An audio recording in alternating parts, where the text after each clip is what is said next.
During these times when we're all stuck at home due to the coronavirus situation, many of us are still thinking about our own training. So today, and over the next little while, I'd like to introduce a couple of topics. Many of them are drills that you may be doing at home, and we're just going to talk about ways in which these can enhance your training so that when you do come back, you're ready, but also ways in which you can improve yourself over this time. So the first drill I'm going to bring to you is a very simple one that many of you have done before, and it will help with your swing as well as your technique. Now, in addition to demonstrating the technique, I'm also going to talk about some ways that you can do it and vary it. The reason I picked this technique first is because given the limited circumstances, some of you are literally stuck at home indoors. As you can tell, this is a low ceiling, so I've picked a couple of drills over the next few days that will help to accommodate that. I'll also again talk about different variations you can do given the situation. But the first drill I'm going to talk about is just a simple stability drill in order to help you with your technique and your wrist strength and tenouchi. All right?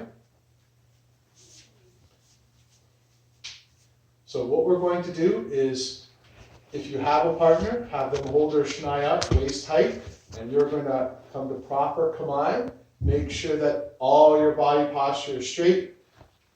Please, before you start any of this, make sure that you have stretched and you've done some good warm-up drills as well. And then all we're going to do is practice the simple action of striking. But let's try to think of this more like a challenge. There are different ways you can challenge it. One, you can video record yourself and look, what are the ways I can improve my posture and movement? Two, speed. How fast can I do it? And three, am I going to be doing it properly? All right, so I'm going to show you a couple techniques right now. The first one is just simply for speed.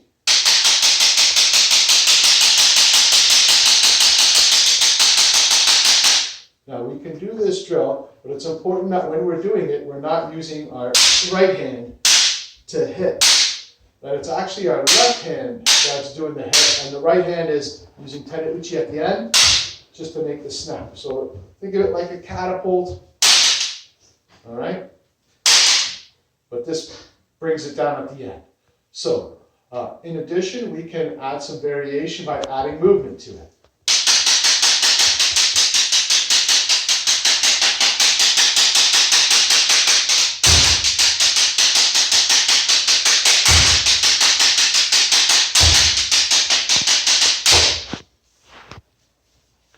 Now, there are some other ways in which we can vary this technique.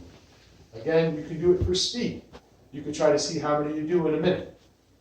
Or we can try alternating the technique to add different footwork components. In addition, again, I understand some of you may or may not have the same options.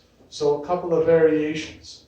One, if you don't have two shinai, obviously my assistant was using the shinai and holding it, right? You can use other items. You can have your partner hold up their bokken if they have one.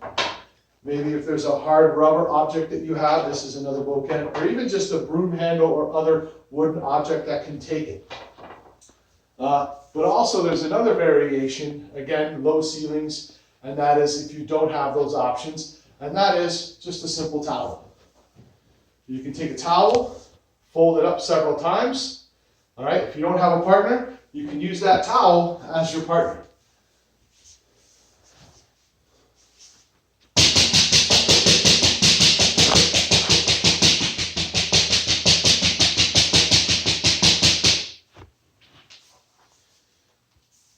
And those are just some of the things that you can do in order to help you continue your practice. Working on your tenouchi, making sure that your posture while you're doing all of this is straight, and thinking about how the fact that when we do get back to Kendo, we want to be ready. So thank you for joining me today.